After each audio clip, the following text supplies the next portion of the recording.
Yeah, anger's like it's like that. Like I feel good right now. I'm not as angry, and it's weird to perform being pleasant.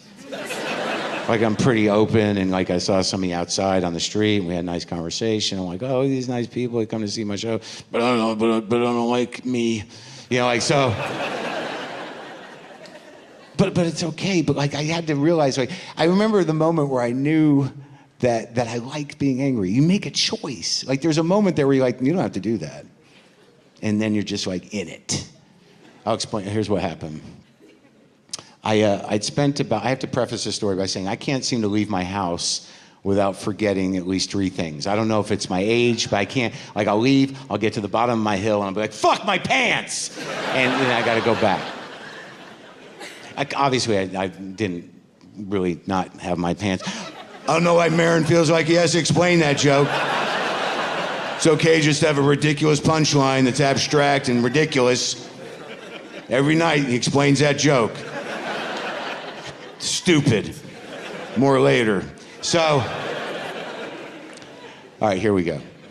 So I spent about 20 minutes making a cup of coffee. And you'd be right to ask yourself, like, that seems long.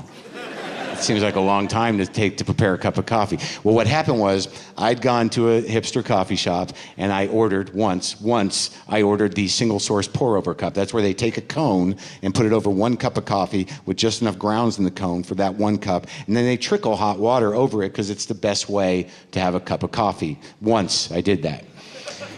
Now, when you do that, part of your brain is like, what is this bullshit? What are we fucking standing here for?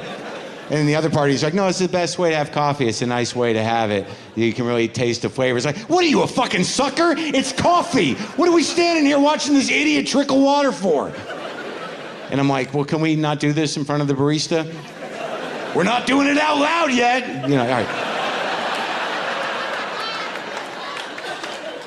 So, something resonated about the process because now I was doing it at home, which is why it took 20 minutes. So, I'm at home and I'm trickling water into a cone, and that part of my brain's like, are you fucking kidding me? We're doing this at home, you idiot.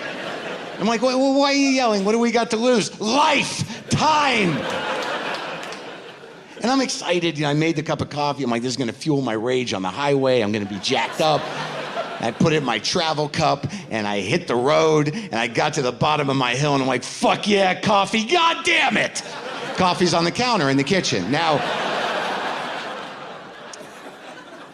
in that moment, I should have just let it go. But for no reason at all, none, I was like, I'm backing up the fucking hill. Now, it's a 1/4 mile, there's cars on both sides. And no reason, I'm like, fuck this. Now, when I got to the front of my house and I had not hit any cars, my first thought was, you're a fucking idiot. But the louder thought was, nailed it. I fucking nailed that. That was impressive. I mean, I think there's an argument to be made. We do that every morning. I'm invigorated. I don't even need coffee. Maybe you could get the neighbors involved. You get to the bottom of the hill, honk the horn, everyone comes out, you wave and smile and just jam it up the fucking hill backwards. That's how my brain works.